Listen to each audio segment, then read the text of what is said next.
move on and talk to Mr. Vidyashankar Krishnan, Vice Chairman and MD at Forgings, who's joining us. Mr. Vidyashankar, good morning. Thank you so much for your time. We are talking after a long time. There is so much happening in the forging space. Some of the brokerages are saying that Class 8 truck segment in US is turning around very sharply, which is favoring a lot of large forging players in India. But the larger point, let me start with the larger point. What is happening is that you were among the top 3-4 forging players in India. Many forging companies have diversified out of forging, pure forging, to railway, defense, many others, in order so that the entire cyclicality of North America Class 8 truck category is reduced. How have you also tried to diversify your revenue mix and thought in that direction? What are your plans? Ajay, few points over there. We are focusing on three markets, basically India, US, Europe, and to some extent South America. So we started 4 markets globally, and these 4 markets generally don't tank at the same time. So there is a decent diversity for Forgings built into its sales profile as of now itself. We are on the lookout for opportunities in other areas such as railways, and as we progress, I'm sure we will land up a few. We've also taken a different diversification strategy in terms of our EV foray. So we have acquired this Abhinava Rizal and getting into EV powertrains. So that is a significant what shall I say, move away from the traditional forgings as far as Forgings is concerned. So next 3 years, how will your revenue mix look like? Sorry? In next 3 to 4 years, how will your revenue mix, the pie, look like? From these geographies? No, I am talking about the contribution coming from each segment. How is that likely to look like?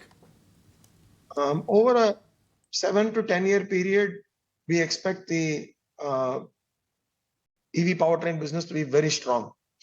We've been guiding these numbers for quite some time, and these are in the public domain for quite a long time. So that business has a potential to be where Forgings is today by end of the decade. And I've said that ultimately right now it's a startup, and we have to make several things happen to reach there. But that's the expectation internally. Right. So also I want to understand, Mr. Vidyashankar, I've been observing your business and you have some of the best investors. But what has happened, and they have been very patient as well. I want to understand that the market, your company is trading at, say 12 times EV EBITDA right now. Many other players have gone to 25, 30 times. I want to understand on the broader basis, not a reaction on the valuation front, but on the broader strategic level, what are the value creation plans which the management has for the next 3 to 5 years for enhancing shareholder value? Yeah, nice point. Yes, that valuation is a function of the market. However, what we can do is to improve our performance. So what we are looking at is a few areas. First is that we are looking at improving our EBITDA by a few percentage points. We have broad-based our board. We are refocusing back on green energy. We are, of course, as stated earlier, looking at this diversification into EVs. So all these things are expected to be value accretive to shareholders over the medium term itself. Okay, right. So these three things put together, improvement of margins, higher tilt on EV, and diversification of products mix, is something which you think should start contributing to much higher value creation in coming years. What kind of growth are we talking about? I understand you want to improve your margins by few percentage points, not basis point, but how will all these measures start improving the growth? Let's start with growth and then we go to improvement of margin. Your historic growth, your future growth, how will it be higher than your historic growth on these efforts? this is also the silent period, so I cannot talk too much about internal numbers. I hope you will excuse me Sure. on those No, I fronts. was talking about But 5 years. yeah, yeah.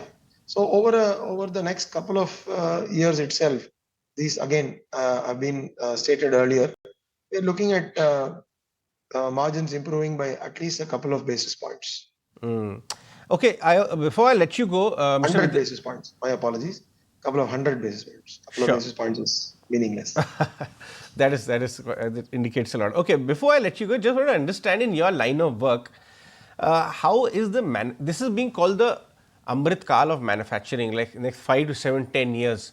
How meaningful are things changing on ground, at least in all the lines of work you are in? Is order picking up, conversations happening, you are buying out small companies and plugging them in your business model, and you are also taking initiatives to change your revenue mix in the next 5 to 10 years. So, are you seeing big inquiries coming in on ground? Things are changing fast.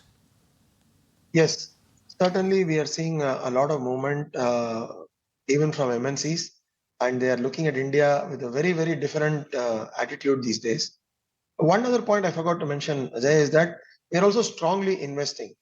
In the next 12 to 15, 18 months, we'll be putting in about 500 crores of investment in various assets. So all this is expected to give us a strong growth base, and we're well poised to take advantage of the opportunities that come by. So, and opportunities are coming by in plenty. There are a lot of opportunities turning away from China. China plus one is certainly coming India's way. We are seeing a lot of movement over there. And right now, the Class 8 market in Europe is chugging along pretty far, pretty well. India is also expected to improve by H2 in the CV market. So overall, we see, and the secular trend in India is extremely strong, with a lot of manufacturing headed our way. So, for example, I was just seeing this on the WhatsApp about the undersea tunnel that's opened or to be opened in Mumbai. The infrastructure spend that's coming in India is simply fabulous, and overall GDP growth we have to move from a $3.5 trillion economy to a 5, 7, 10 trillion dollar economy, and the general rule of thumb is that CV market should grow at 2x. The growth rate in the regular economy is X, and the CV market should grow 2x. So, notwithstanding efficiencies, etc., even if the CV market grows X, that also will be a huge plus for forging companies like us. Also, we see that the impact of vehicle scrappage policy will creep into the Indian market over a period of time. I've consistently held the view that this will not be an overnight measure in improving demand. It should not be so, because India is a cost sensitive market, and there are players at the lower end of the spectrum, lower end of the market, who are dependent on very, very old vehicles. So, over a period of time, vehicles will be scrapped in a very, very phased manner. You will see this happening silently and slowly, not silently, but slowly and steadily. In each budget, this will move in a particular direction. And all this augurs well for the economy as such. All right, Mr. Vidyashankar, thanks so much for chatting with us, giving a lot of takeaway on a broader scale. Of course, you're in a silent period, so can't talk micro. Nevertheless, we'll take a short break on that note. But before we go, also hear out some of the big industry voices we've spoken to from the lenders space.